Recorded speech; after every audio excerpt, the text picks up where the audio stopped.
Bayangkan kamu berusia 65 tahun, usia ketika banyak orang mulai berpikir untuk berhenti, bukan memulai. Bisnis yang kamu bangun bertahun-tahun mulai runtuh, uangmu terbatas, peluangmu terlihat semakin kecil, dan satu-satunya aset yang benar-benar kamu percaya adalah sesuatu yang sangat sederhana, resep ayam. Inilah titik balik hidup Kolonel Harlan Sanders. Hari ini, wajahnya dikenal di seluruh dunia sebagai ikon KFC. Tapi sebelum menjadi simbol restoran ayam global, Sanders bukan orang yang hidupnya mulus. Ia bukan anak muda Silicon Valley, bukan pewaris kerajaan bisnis, bukan orang yang langsung menemukan formula sukses sejak awal. Hidupnya penuh pekerjaan berbeda. Ia pernah bekerja di berbagai bidang, pernah gagal, pernah pindah arah, pernah membangun sesuatu lalu kehilangan momentum, dan berkali-kali harus menyesuaikan diri dengan keadaan. Justru itu yang membuat kisahnya menarik. Karena Sanders tidak sukses karena satu momen ajaib. Ia sukses karena akumulasi pengalaman. Pengalaman melayani pelanggan, pengalaman memasak, pengalaman memahami rasa, pengalaman membaca kebutuhan orang di jalan, pengalaman menjual bukan hanya makanan, tetapi kepercayaan. Sebelum KFC menjadi jaringan global, Sanders dikenal lewat restoran kecilnya di Corbin, Kentucky. Tempat itu bukan sekadar restoran, ia adalah kombinasi antara bisnis pinggir jalan, pelayanan, makanan rumahan, dan reputasi lokal. Orang datang untuk makan, dan salah satu menu yang mulai menarik perhatian adalah ayam gorengnya. Sanders bukan hanya menjual ayam, ia menjual pengalaman makan yang konsisten. Ayam yang matang, berbumbu, cepat disajikan, dan terasa berbeda. Dalam dunia restoran, itu penting. Karena orang bisa lupa nama tempat, tapi mereka jarang lupa rasa yang membuat mereka ingin kembali. Disinilah resepnya mulai menjadi aset. Resep yang kemudian dikenal dengan campuran 11 herbs and spices. Bumbu rahasia yang menjadi inti identitas KFC. Tapi resep saja tidak cukup. Banyak orang punya resep enak. Tidak semua bisa mengubahnya menjadi sistem bisnis. Dan Sanders membutuhkan waktu lama untuk memahami itu. Awalnya, ia menjalankan restoran. Ia melayani pelanggan. Ia membangun reputasi dari satu lokasi. Namun dunia berubah. Jalan raya berubah. Arus kendaraan berubah. Rute pelanggan berubah. Dan bagi bisnis pinggir jalan, perubahan rute bisa menjadi bencana. Ketika jalur baru membuat restoran Sanders kehilangan banyak pelanggan, bisnis yang dulu kuat mulai terancam. Bayangkan rasanya, kamu sudah membangun reputasi bertahun-tahun. Kamu tahu makananmu enak. Kamu tahu pelanggan pernah datang. Tapi tiba-tiba bukan rasa yang menghancurkan bisnismu, melainkan perubahan jalan.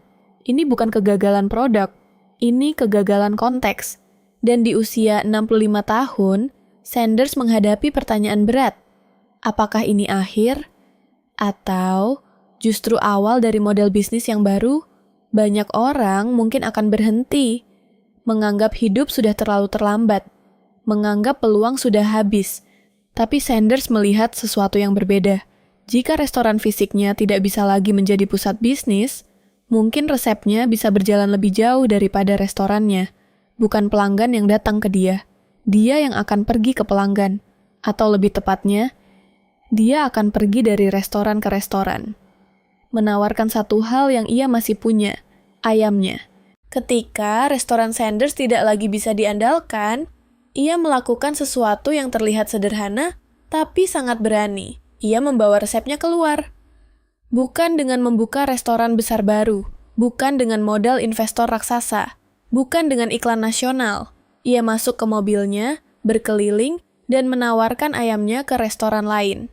Bayangkan seorang pria berusia 65 tahun datang ke restoran demi restoran, membawa bumbu, memasak di dapur orang lain, menyajikan ayamnya, lalu mencoba meyakinkan pemilik restoran. Kalau kamu menjual ayam ini, pelangganmu bisa suka, dan aku hanya minta royalti kecil dari setiap ayam yang terjual. Ini adalah ide franchise yang sangat praktis. Sanders tidak sekadar menjual resep, ia menjual sistem. Pemilik restoran tidak perlu menciptakan menu baru dari nol. Mereka bisa memakai resep yang sudah punya reputasi. Mereka bisa menawarkan ayam yang berbeda dari kompetitor. Dan Sanders mendapat royalti dari setiap penjualan. Model ini terdengar masuk akal sekarang. Tapi saat itu, tidak semua orang langsung percaya. Banyak pemilik restoran menolak. Mereka mungkin merasa resep itu tidak perlu. Mereka mungkin tidak percaya pada pria tua yang datang membawa ide. Mereka mungkin merasa ayam goreng bukan peluang besar. Mereka mungkin tidak mau berbagi pendapatan. Atau mereka hanya tidak melihat apa yang Sanders lihat. Disinilah muncul kisah populer. Colonel Sanders ditolak 39 kali, sebelum akhirnya mendapat iya. Angka ini sering diceritakan dalam kisah motivasi. Namun kita perlu hati-hati. Secara historis, angka tepatnya sulit diverifikasi secara kuat. Jadi dalam video ini, angka 19 lebih baik kita pahami sebagai simbol. Simbol dari penolakan berulang. Simbol dari pintu yang ditutup. Simbol dari orang yang terus mencoba, meskipun jawabannya berkali-kali tidak. Karena pelajaran terbesarnya bukan apakah jumlahnya benar-benar 9. Pelajaran terbesarnya adalah Sanders tidak menganggap tidak sebagai akhir. Ia menganggap tidak sebagai bagian dari proses menemukan iya. Setiap penolakan memberi data. Mungkin pitch-nya kurang jelas. Mungkin restoran yang dipilih tidak cocok. Mungkin cara menjelaskan royalti perlu diperbaiki. Mungkin demo masaknya harus lebih meyakinkan. Mungkin pemilik restoran butuh melihat angka, bukan hanya rasa. Dan disinilah Sanders berbeda dari orang yang hanya punya resep enak. Ia tahu produknya harus dibuktikan langsung. Ia tidak hanya berkata, ayam saya enak.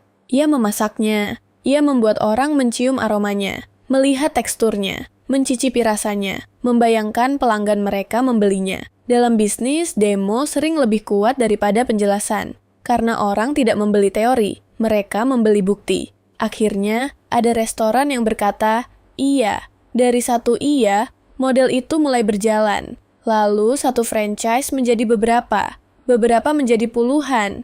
Dan perlahan, Kentucky Fried Chicken mulai tumbuh sebagai jaringan. Tapi yang menarik, Sanders tidak hanya menjual makanan. Ia juga mulai menjual dirinya sebagai wajah brand. Jas putih, dasi hitam, rambut putih, kumis dan janggut khas, gelar kolonel. Semua itu bukan kebetulan kecil. Itu menjadi personal branding. Di dunia bisnis makanan, rasa membuat orang datang. Tapi cerita membuat orang ingat. Dan kisah pria tua yang ditolak berkali-kali, namun terus berkeliling menjual resep ayamnya, menjadi bagian dari kekuatan brand KFC.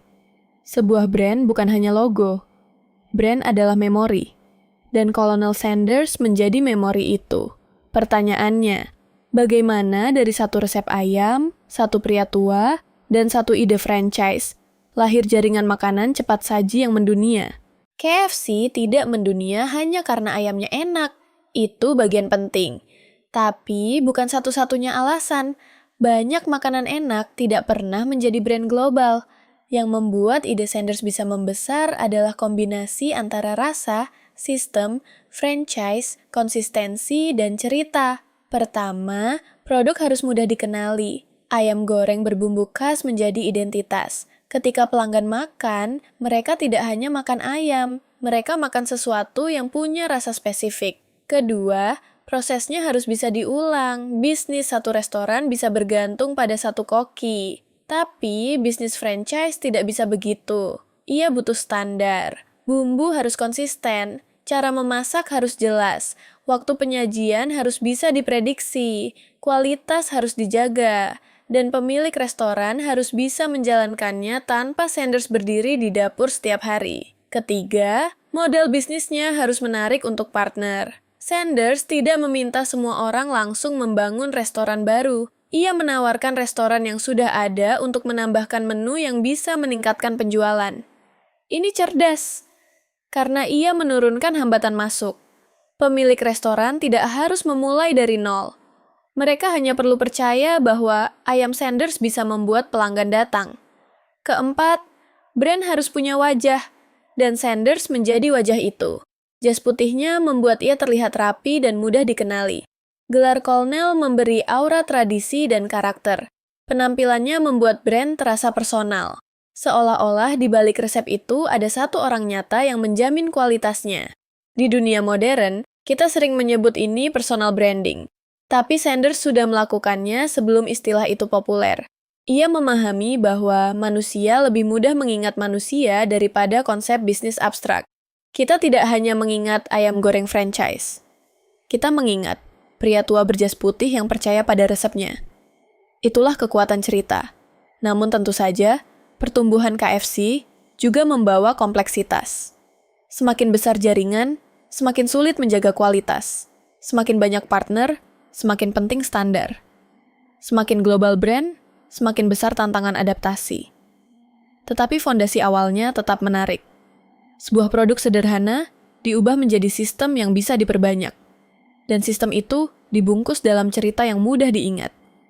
Dari kisah Sanders, ada beberapa pelajaran yang lebih dalam daripada sekadar jangan menyerah. Pertama, mulai terlambat tidak selalu berarti kalah. Sanders memulai fase paling ikonik hidupnya pada usia ketika banyak orang mengira peluang besar sudah lewat. Kedua, penolakan bukan selalu bukti bahwa ide kita buruk. Kadang penolakan hanya berarti kita belum menemukan orang yang tepat, cara pitching yang tepat, atau model yang tepat. Ketiga, pengalaman lama bisa menjadi modal. Sanders tidak tiba-tiba bisa menjual ayam karena satu malam inspirasi. Ia membawa puluhan tahun pengalaman kerja, memasak, melayani pelanggan, dan memahami restoran. Keempat, produk yang bagus tetap butuh distribusi. Resep enak di satu dapur hanya menjangkau orang di sekitar dapur itu. Tapi, resep yang dibangun menjadi sistem bisa menjangkau dunia. Kelima, cerita pribadi bisa menjadi kekuatan bisnis. Orang membeli produk, tapi mereka mengingat cerita. Dan cerita Kolonel Sanders adalah cerita tentang orang yang menolak membiarkan usia menjadi titik akhir. Mungkin itulah alasan kisah ini terus hidup, bukan hanya karena KFC besar, tapi karena Sanders mewakili sesuatu yang banyak orang takutkan. Takut terlambat, terlambat sukses, terlambat memulai, terlambat mencoba lagi, terlambat membuktikan diri. Kisah Sanders menantang rasa takut itu. Ia menunjukkan bahwa hidup tidak selalu punya deadline yang sama untuk semua orang.